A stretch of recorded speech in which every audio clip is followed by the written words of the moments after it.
नमस्कार, मैं अजय कुमार रागी, सहायक अध्यापक Saraswati Pathshala industrial inter college civil line Jhansi.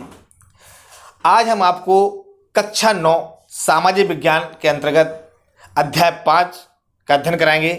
यह अध्याय 5 सामाजिक विज्ञान में भारत और समकालीन विश्व भाग 1 के अंतर्गत आधुनिक विश्व में चरवाहे का हम लोगों को अध्ययन करना है। यह अध्याय 5 है।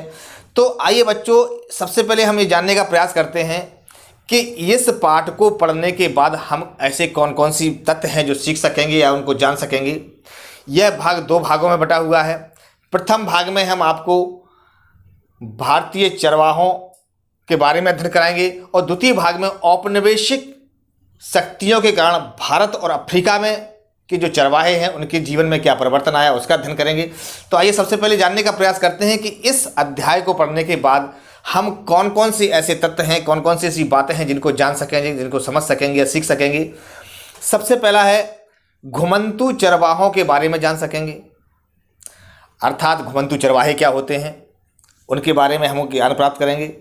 दूसरा है भारत और अफ्रीका जैसे समाजों में चरवाही के महत्व को समझ सकेंगे, अर्थात चरवाहे या चरवाही का क्या महत्व होता है, चरवाही जनजातियों का क्या स्वरूप होता है। तीसरा हम जानेंगे कि उपनिवेशवाद में भारत और अफ्रीका के जो चरवाहे हैं उनकी ज़िंदगी पर कितना असर डला या कितना असर उनको पर पड़ा। चौथा है कि हम जान सकेंगे कि चरवाहा जो समुदाय है उसने आधुनिक समाज के दबावों को किस प्रकार से सामना किया। तो आइए सबसे पहले हम चलते हैं घुमंतू चरवाहों की ओर कि ये घुमंतू चरवाहे क्या हैं, आखिर घुमंतू चरवाहे किसे कहते हैं। तो घुमंतू ऐसे लोग होते हैं जो किसी एक जगह टिककर नहीं रहते, बल्कि रोजी रोटी की जुगाड़ में यहाँ से वहाँ घूमते रहते हैं। अर्थात जो घुमंतू चरवाहे हैं इनका कोई एक ठौर ठिकाना नहीं होता है। ये निरंतर एक स्थान से दूसरे स्थान तक अपने मवेशियों को लेकर के ये प्रवास करते हैं। देश के कई हिस्सों में हम घुमंतू चरवाहों को उनके जानवरों के साथ आते जाते देखते हैं। अक्सर आपने भी देखा होगा कि कई लोग अपने जानवरों को लेकर के एक स्थान से दूसरे स्थान तक जाते हैं। तो चरवाहों की किसी टोली के पास भेड़ बकरियों का रेवड़ या झुंड होता है। रेवड़ कहते हैं जब हम किसी जानवर को या अपने मवेशियों को एक झुंड में लेकर के चलते हैं तो वो रेवड़ कहलाता है। तो किसी के पास भेड़ बकरियों का रेवड़ या झुंड होता है तो किसी के पास ऊंट या अन्य मवेशी रहते हैं। अब हम जानने का प्रयास करते हैं कि घुमंतू चरवाहे आखिर हमारे भारतवर्ष में कहाँ कहाँ पाए जाते हैं। तो घुमंतू चरवाहों को हम लोगों ने मुख्य रूप से 2 भागों में बांटा है। एक तो पहाड़ों में पाए जाने वाले और दूसरा है पठारी मैदानों और रेगिस्तानों में पाए जाने वाले। जो पठारों में चरवाहे पाए जाते हैं उसमें जम्मू और कश्मीर के गुज्जर बकरवाल बहुत प्रसिद्ध हैं, हिमाचल प्रदेश के गद्दी, गढ़वाल और कुमायूं के गुज्जर, अरुणाचल प्रदेश के मोनपा। इसी प्रकार से पठारी मैदानों और रेगिस्तानों में जो चरवाहे पाए जाते हैं उसमें महाराष्ट्र के धंगर, कर्नाटक के गडरिया, गोल्ला, कुरमा और कुरवा, राजस्थान के रेगिस्तानों में राई का समुदाय, उत्तर प्रदेश, पंजाब और मध्य प्रदेश और महाराष्ट्र के बंजारे तथा गुजरात के मालधारियों का नाम आता है। अब हम इस भारत के मानचित्र के माध्यम से इसको समझने का प्रयास करते हैं। आप भारत का जो मानचित्र देख रहे हैं इसकी ऊपर हिस्से में अगर आप नज़र डालें तो जो जम्मू कश्मीर का हिस्सा है यहाँ पर गुज्जर बकरवाल चरवाहे हैं। उसके नीचे जैसे आते हैं हिमाचल प्रदेश में, यहाँ पर गद्दी चरवाहे पाए जाते हैं। उत्तराखंड में भोटिया और गुज्जर चरवाहे। अगर हम पूर्वांचल की ओर चलें, पूर्वी भारत की ओर चलें तो पूर्वी भारत में अरुणाचल प्रदेश में मोनपा चरवाहे रहते हैं। इसके अलावा भारत के पश्चिमी हिस्से में जहां राजस्थान है, राजस्थान का जो पश्चिमी इलाका है, इस पश्चिमी इलाके में राई का समुदाय के चरवाहे रहते हैं। गुजरात के मरुस्थलीय क्षेत्र में मलधारी चरवाहे। इसी प्रकार से भारत के मध्य भाग में उत्तर प्रदेश, मध्य प्रदेश और महाराष्ट्र में यहाँ पर बंजारे चरवाहे हैं। साथ ही साथ महाराष्ट्र के धंगर चरवाहे जो कि बहुत ही प्रसिद्ध हैं। इसके अलावा कर्नाटक और आंध्र प्रदेश में कुरमा, कुरवा और गोल्ला ये 3 चरवाहों की जनजाति हैं। आप देख रहे हैं कि चरवाहे क्या हैं, चरवाहे घुमंतू चरवाहे किसे कहते हैं, भारतवर्ष में इन चरवाहों की स्थिति क्या है, इसको अभी हमने समझा। अब हम सबसे पहले चलते हैं जम्मू और कश्मीर के जो गुज्जर बकरवाल हैं। तो जो गुज्जर बकरवाल हैं, इस समुदाय के लोग भेड़, बकरियां और बड़े बड़े रेवड़ या झुंड रखते हैं। 19वीं सदी में इस समुदाय के अधिकतर लोग अपने मवेशियों के लिए चारागाह की तलाश में भटकते भटकते यहाँ आए थे। अर्थात इनका जो मूल निवास था, यह मूल निवास हिमाचल, जम्मू कश्मीर के और उत्तरी हिस्से में, आजकल जो पाकिस्तान का क्षेत्र है वहाँ रहा करता था। लेकिन 19वीं शताब्दी में यह लोग जम्मू कश्मीर से होकर के जब पीर पंजाल के दर्रे को पार करते हुए जब ये भारत में आए तो यहीं होकर के रह गए और यहीं बस गए। जैसे जैसे समय बीतता गया ये यहीं होकर रहे। इन लोगों ने सर्दी और गर्मी के हिसाब से अपने अपने स्थान परिवर्तित किए। अपने जहाँ पे इनको चारागाह की जगह मिलती वहाँ पर ये जाने लगे। जाड़ों में ऊंची पहाड़ियों पर बर्फ जब ढक जाती थी तो ये शिवालिक की निचली पहाड़ियों पर आकर के डेरा डालते थे। आपने अक्सर देखा होगा कि जब सर्दी का मौसम आता है तो हमारे जो भारत का उत्तरी हिस्सा है, जो उत्तरी हिमालय है, उत्तरी हिमालय का उत्तरतम क्षेत्र सर्दियों के मौसम में पूरे बर्फ से सफ़ेद चादर की तरह ढक जाता है। और इस ढक जाने की वजह से वहाँ पर इतनी विपरीत परिस्थिति में जो बकरवाल जनजाति के चरवाहे रहते हैं वह शिवालिक रेंज में आकर के अपने झुंड के साथ आ जाते हैं। तो उनको जो आने का सिलसिला है वह सर्दी स्टार्ट होते ही सितंबर माह में वो नीचे आते हैं और शिवालिक रेंज में आकर के यहीं पर अपना डेरा डाल लेते हैं। जाड़ों में निचले इलाके में मिलने वाली इनकी जो सूखी झाड़ियाँ हैं इनके जानवरों के लिए चारा बनती हैं और अप्रैल के अंत तक वे उत्तर दिशा में पुनः जाने लगते हैं। और इस सफ़र में कई परिवार जो हैं काफिला बना करके एक साथ चलते हैं। आपने अक्सर झुंडों के रूप में देखा होगा, आप यहाँ चित्र के माध्यम से भी देख सकते हैं कि यह जो समुदाय हैं अपने पूरे कुनबे के साथ, पूरे परिवार के साथ, यहाँ तक कि कई परिवार मिलकर के एक काफिला बना करके अपने मवेशियों का झुंड लेकर के एक स्थान से दूसरे स्थान की ओर परिवर्तित होते हैं। वे पीर पंजाल के दर्रों को पार करते हुए कश्मीर की घाटी में पहुंच जाते हैं। जब सर्दी पड़ती है तो वह उत्तरी हिस्सा छोड़ करके पीर पंजाल की पहाड़ियों से होते हुए नीचे की ओर कश्मीर में पहुंचते हैं, कश्मीर घाटी में पहुंचते हैं, शिवालिक रेंज में आ जाते हैं। आप इस भारत के मानचित्र के माध्यम से देख सकते हैं कि जो उत्तरी कश्मीर है, कश्मीर का जो उत्तरी हिस्सा है वहाँ पर पीर पंजाल का एक दर्रा है। दर्रा मतलब पासस, जहाँ से होकर के हम बर्फ़ की पहाड़ियों को होकर के बीच में से निकल सकते हैं। तो वहाँ से गुज्जर बकरवाल उस पास को क्रॉस करते हुए शिवालिक रेंज में आते हैं। पीर पंजाल जैसे क्रॉस करते हैं तो निचले हिस्से में भारत जब आते हैं तो वहाँ पीर पंजाल की रेंज है। इस प्रकार से ये पूरी सर्दियों भर यहाँ रहते हैं और जैसे ही गर्मी प्रारंभ होती है यह पुनः अपने स्थान की ओर चले जाते हैं। और सितंबर के अंत में बकरवाल फिर एक बार अपना बोरिया बिस्तर समेटकर अपने जाड़ों के ठिकानों की तरफ, नीचे की तरफ चल देते हैं। दूसरा है हिमाचल प्रदेश के गद्दी चरवाहे। यह चरवाहे भी मौसम के उतार चढ़ाव का सामना करने के लिए प्रसिद्ध हैं। ये भी मौसम का सामना करते हैं, सर्दी गर्मी के हिसाब से अपनी जगह बदलते हैं।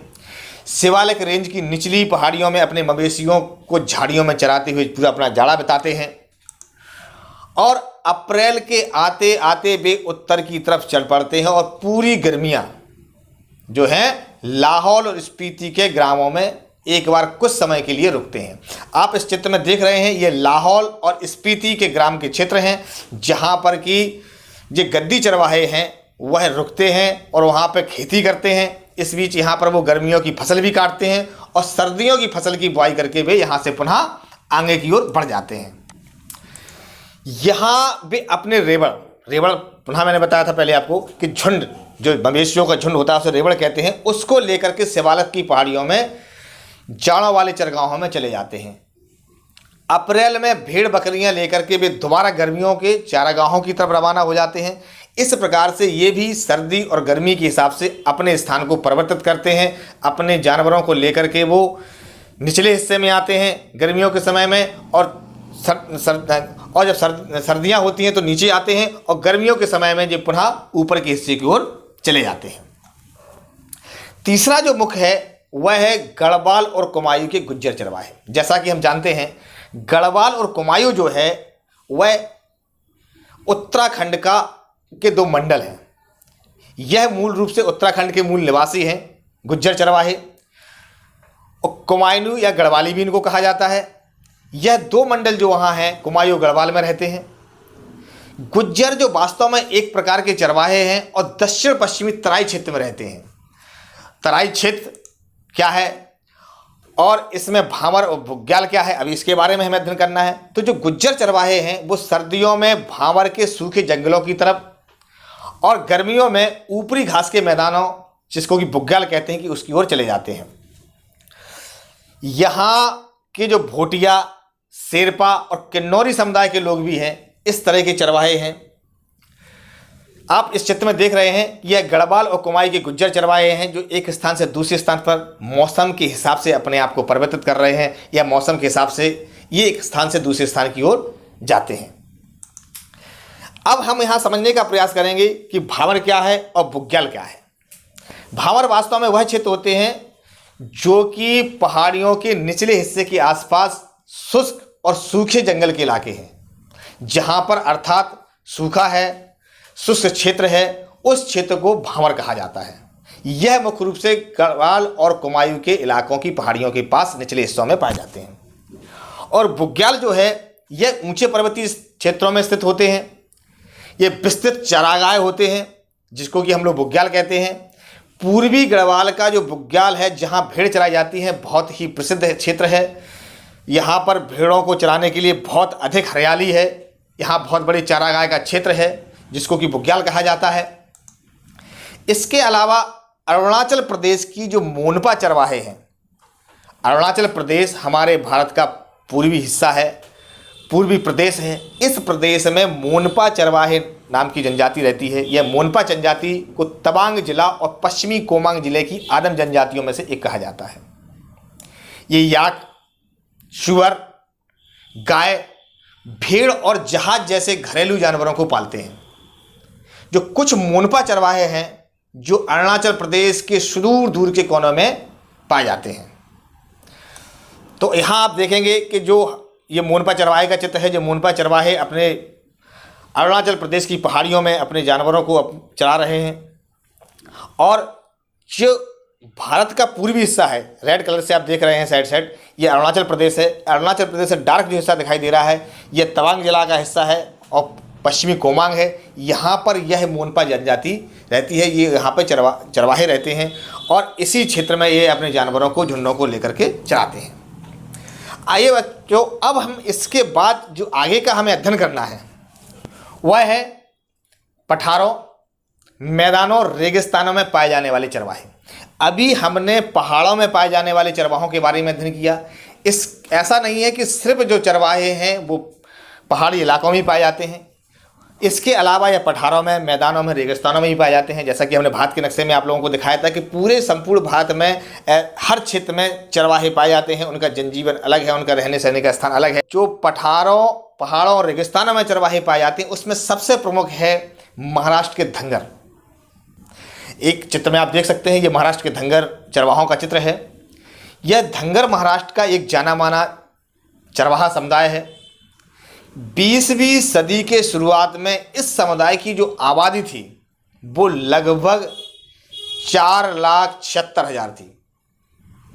उनमें से ज़्यादातर गड़िए या चरवाहे थे। कुछ लोग कंबल और चादर ही बनाते थे, जबकि कुछ भैंस पालते थे। जो धंगर गड़रिए हैं ये बरसात के दिनों में महाराष्ट्र के मध्य पठारों में रहते थे और मानसून में यह पट्टी धंगरों के जानवरों के लिए एक विशाल चारागाह बन जाती थी। आप इस मानचित्र में देख रहे हैं, यह महाराष्ट्र का चित्र है, मानचित्र है। और महाराष्ट्र का जो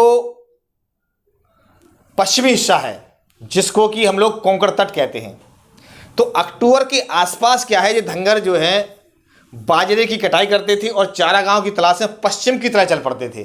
जहाँ ये धंगर चरवाहे रहते थे पठारी इलाकों में, वहाँ से वह अक्टूबर के आसपास क्या करते थे, पश्चिम की ओर चल पड़ते थे। और करीब महीने भर चलने के बाद ये अपने रेवड़ों के साथ कोंकण के इलाके में जाकर के डेरा डाल देते थे। ये कोंकण इलाका जो है महाराष्ट्र का समुद्र तटीय इलाका है। यहाँ पे बरसात और नमी अधिक रहती है। जिस समय धंगर कोंकण पहुँचते थे उसी समय कोंकण के किसानों को खरीफ की फसल काटकर अपने खेतों को रबी की फसल के लिए दोबारा उपजाऊ बनाना होता था। जो कोंकण के किसान हैं उनको भी धंगरों के आने का इंतजार रहता था। क्यों? क्योंकि एक तो उन्हें धंगर के रूप में मजदूर मिल जाते थे खेतों में काम करने के लिए, दूसरा उनकी ये मदद करते थे, और इनके जो पशु हैं इनके साथ जो भेड़ बकरियां जो रहा करती थी इनके द्वारा उनको अच्छी खासी खाद भी उनको खेतों को मिल जाती थी। इसलिए जो कोंकण के किसान हैं वो दिल खोल करके धंगर के लोगों का स्वागत करते थे, उनके लिए तैयारी करते थे कि वो आएंगे, और उनको वो बहुत कुछ जाते समय देते भी थे।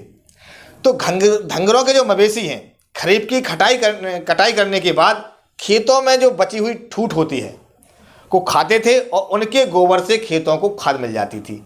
आप यहाँ समझ लीजिए ठूठ किसे कहते हैं। जब फसल काटने के बाद, जब हम फसल काट देते हैं, किसी भी चीज़ फसल काटते हैं, यहाँ पर चावल की खेती होती है, तो चावल की खेती काटने के बाद जो ऊपर का हिस्सा बचता है, आप इस चित्र के माध्यम से देख रहे हैं कि फसल काटने के बाद जो ऊपर का हिस्सा बचा हुआ है इसको ठूंठ बोलते हैं। तो यहाँ इनके जो पशु हैं, इनके जो जानवर थे जो जिनको ये पालते थे, उन ठूठों को ये चरते थे। और कोंकणी किसान जो हैं वो धंगरों को चावल भी देते थे जिन्हें वे वापस अपने पठारी इलाकों में ले जाया करते थे। मानसून की बारिश शुरू होते ही धंगर कोंकण और तटीय इलाका छोड़ करके सूखे पठारों की तरफ लौट जाते थे, क्योंकि भेड़ें गीले मानसून हालात को बर्दाश्त नहीं कर पाती थी। जैसा कि हम सब जानते हैं कि गीला इलाका जो होता है वो बकरी या भेड़ों के लिए किसी भी रूप में उचित नहीं होता है।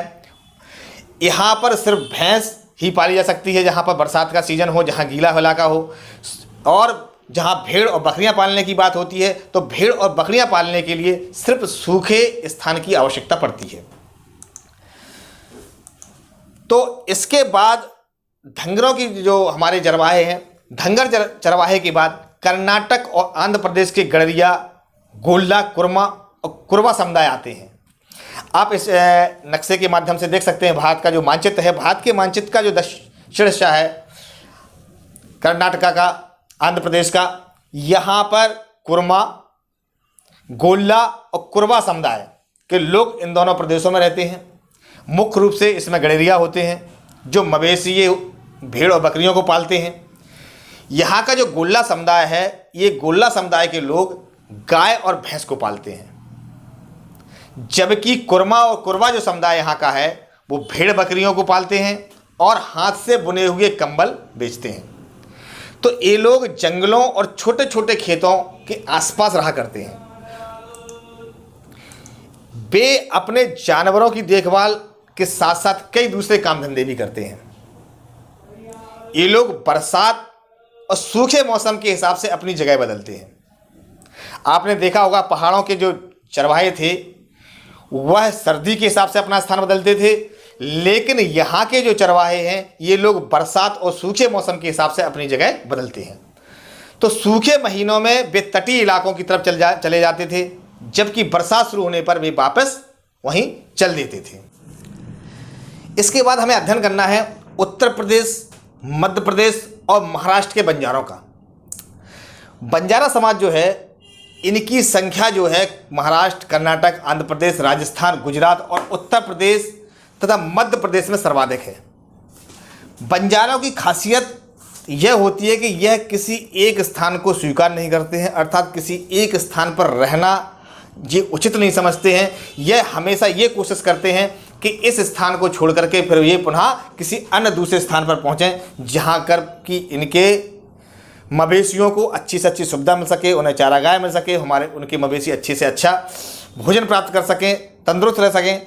तो इस वजह से यह जो बंजारी जाति है, यह बंजारे चरवाहे हैं, वो हमेशा एक स्थान से दूसरे स्थान की ओर जाने का प्रयास करते हैं। बंजारे कुछ खास चीज़ों के लिए बेहद प्रसिद्ध हैं, जैसे नृत्य, संगीत, रंगोली, कसीदाकारी, गोदना और चित्रकारी। आप जब भी किसी बंजारों को देखें या आपने कभी बंजारों को देखा हो, अक्सर बंजारे आपको किसी भी गांव के बाहर डेरा डाले हुए मिल जाएंगे अपने जानवरों के साथ में। अक्सर ये एक स्थान से दूसरे स्थान तक घूमते रहते हैं। जब भी आप गौर करेंगे तो पाएंगे कि इनके शरीर को पूरा गुदना से पूरे गुदे हुए होते हैं। बंजारा समाज पशुओं से बेहद लगाव रखते हैं। अधिकतर बंजारे जो हैं वो कारवां में बैल हो, इनके जो बंजारे होते हैं, जब भी इनका कारवां चलता है, जब एक स्थान से दूसरे स्थान पर जाते हैं तो इनके कारवां में सबसे अधिक जो संख्या होती है वो बैलों की होती है।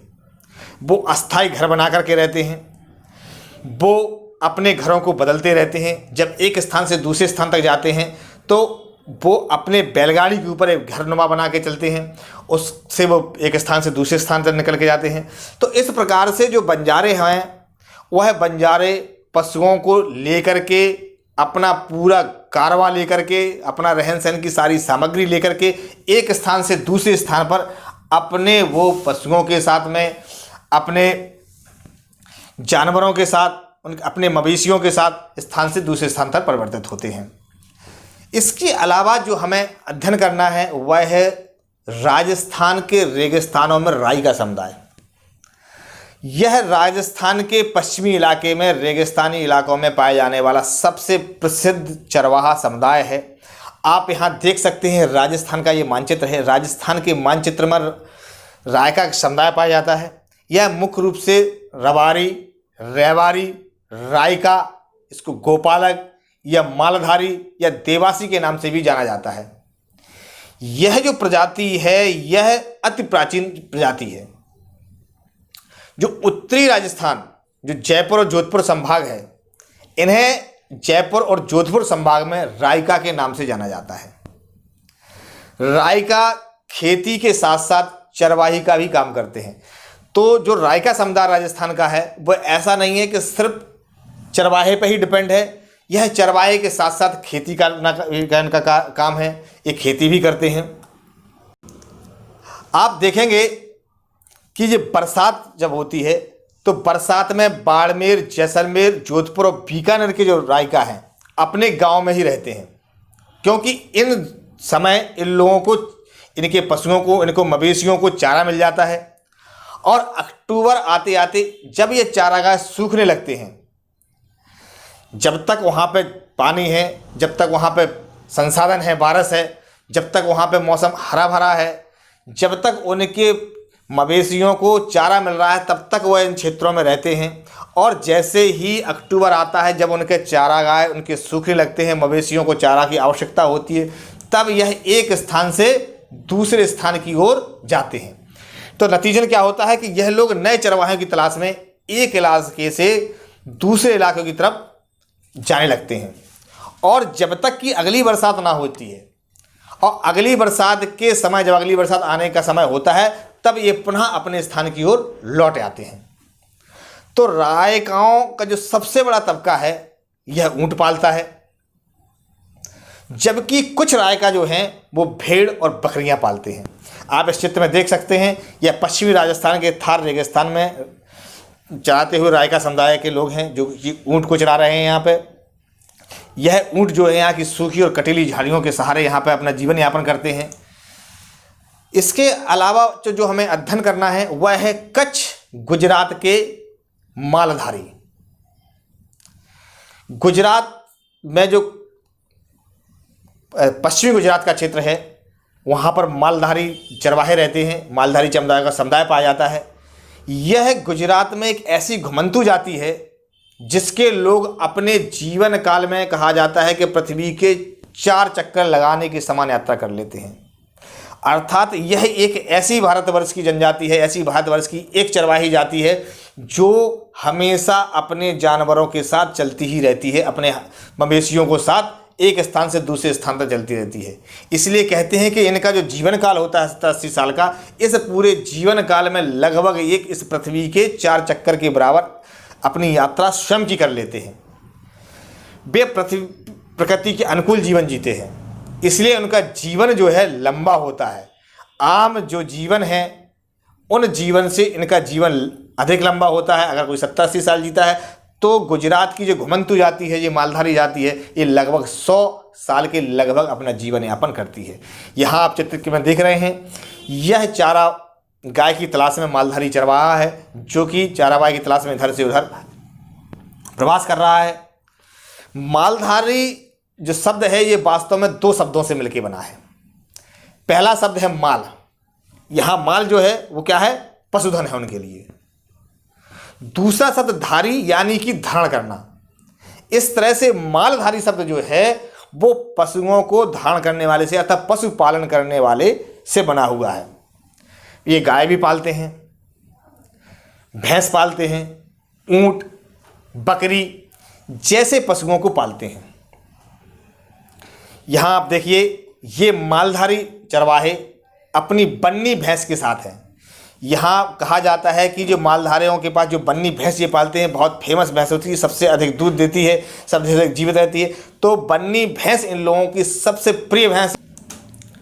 यहाँ हम इस पूरे पाठ का पुनरावलोकन करेंगे। अभी हम लोगों ने पूरे पाठ में आपने देखा कि हमने पहाड़ी क्षेत्रों के जो चरवाहे हैं उनके बारे में जानकारी प्राप्त की।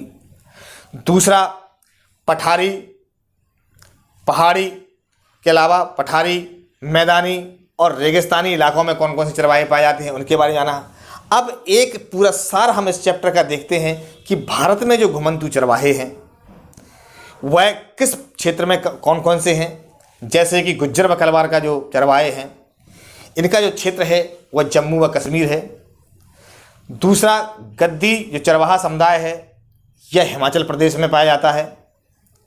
भूटिया जो चरवाहा है वह उत्तराखंड में मिलता है हम लोगों को। राई का समुदाय राजस्थान में इनका निवास है, राजस्थान के राई का समुदाय के चरवाहा लोग हैं। बंजारा जो है यह राजस्थान और मध्य प्रदेश में मिलते हैं, या मध्य प्रदेश और राजस्थान में राय का बंजारा समुदाय पाया जाता है। इसके अलावा मलधारी या मालधारी ये गुजरात में इनका निवास है। कुरमा, कुरवा और गोल्ला यह कर्नाटक, आंध्र प्रदेश और तेलंगाना में इनका निवास स्थान है। इसी के साथ जो धंगर जाति के समुदाय के लोग हैं, धंगर चरवाहे हैं, यह महाराष्ट्र में अपना निवास करते हैं, महाराष्ट्र के पठारी क्षेत्रों में रहते हैं। और मोनपा जो चरवाहे हैं यह अरुणाचल प्रदेश के पूर्वी हिस्से में इनका निवास क्षेत्र है। तो ये हमारा पूरे पाठ का पुनरावलोकन है कि हमने अभी इस पाठ के अंतर्गत इन सभी का अध्ययन किया है। आइए अब हम देखते हैं कि इस पाठ से अंतर्गत आप लोगों को क्या गृहकार्य करना है। तो आप उसको गृहकार्य समझ लीजिए।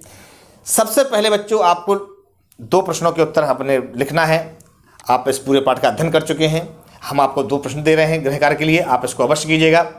सबसे पहला है, स्पष्ट कीजिए कि घुमंतू समुदायों को बार बार एक स्थान से दूसरे स्थान क्यों जाना पड़ता है। इस निरंतर आवागमन से पर्यावरण को क्या लाभ है। दूसरा, कल्पना कीजिए कि यह 1995 का समय है और आप 60 वर्षीय राय का पशुपालक हैं। आप अपनी पोती को बता रहे हैं कि आज़ादी के बाद से आपके जीवन में क्या बदलाव आए। आप उसे क्या बताएंगे, आपको इसको स्पष्ट करना है। तो बच्चों, अगले वीडियो में हम पढ़ेंगे औपनिवेशिक शासन के दौरान, यानी अंग्रेजों के ज़माने में भारत एवं अफ्रीका के चरवाहे थे, उनके जीवन में किस तरह बदलाव आया, किस तरह से उनका जीवन बदला। दोस्तों, हम अगले वीडियो में मिलेंगे। धन्यवाद।